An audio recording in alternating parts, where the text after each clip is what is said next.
Pemirsa, kita akan memasuki Habar Nang Panambayan.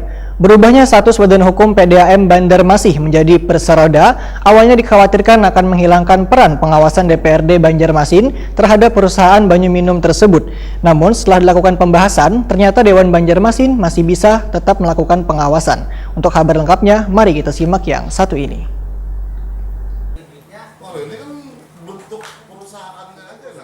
Berubahnya status Badan Hukum PDAM Banjarmasin menjadi Perseroda awalnya dikhawatirkan akan menghilangkan peran pengawasan DPRD Banjarmasin terhadap perusahaan Banyu Minum tersebut.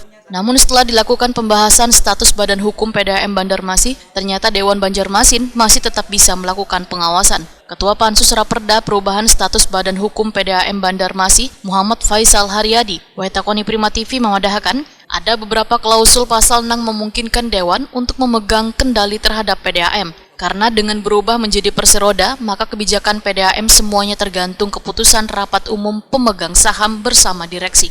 Tapi Dewan masih bisa mengintervensi jika kebijakan yang diambil kada berpihak pada rakyat.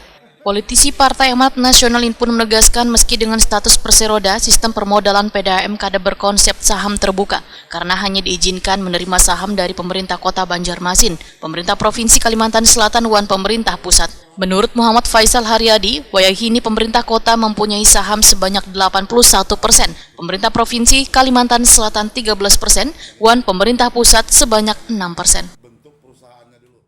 Ya mungkin kawan-kawan media, kemudian masyarakat juga jangan sampai salah kaprah pada saat pemerintah melakukan upaya ke Perseroda ini tidak ada lagi peran serta Dewan umpamanya. Nah, kemudian karena ini Perseroda hanya untuk mementingkan keuntungan, tidak.